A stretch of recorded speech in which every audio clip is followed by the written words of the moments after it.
Officials from the Ford government are calling on Ottawa to toughen legislation around bail. Clara Pasieka joins us now from Queen's Park. And Clara, what specific changes does the province want?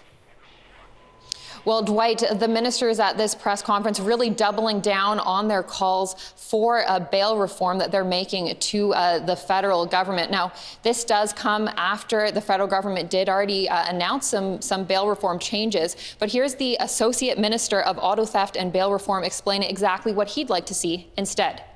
Today, our government, led by Premier Ford, is immediately calling on the federal government to amend the criminal code with the following.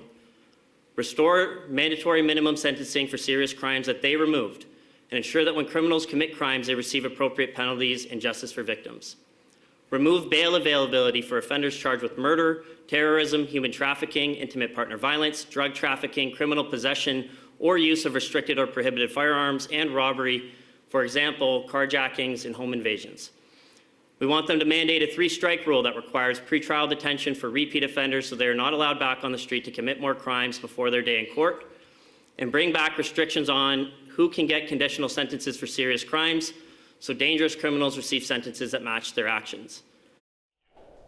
Now, this press conference follows all of the provinces and territories, including Ontario, receiving a letter from the Federal Transportation Minister, Anita Anand's office, calling for meetings related to vehicle identification numbers, saying that thieves are exploiting old technology to change the numbers on stolen cars. That process is known as re-VINing vehicles. And she says that all parts of the country need to get ensure their technology that they're using is updated and that they are all using it in order for thieves not to be able to get through. My CBC colleague Megan Fitzpatrick in this press conference asking the province, is it using old technology? What kind of technology is it doing? And here's what the Associate Minister had to say about that.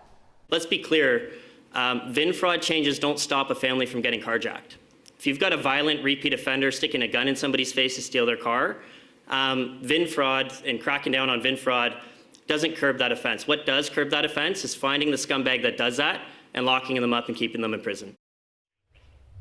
So he didn't say when asked further questions how far along Ontario was into using this technology, saying that Ontario was exploring it and that it was just part of the solution, but it's clearly saying that not the number one answer here. Now, in May, the federal government, it unveiled a national plan to combat auto theft, which includes more intelligence sharing amongst different police forces. And we do actually know that Ontario actually has reported a slight decrease in car thefts in the first half of the year after years of steady increases. However, Toronto police are telling us that there's been a big increase in carjackings this year. So still a lot more work to do. Both levels of government are now, though, calling on the other side to do more to combat the issue. So we'll see what happens next. They've indicated that they've sent the federal government a letter now. So we'll keep following this one closely. Clara, thank you.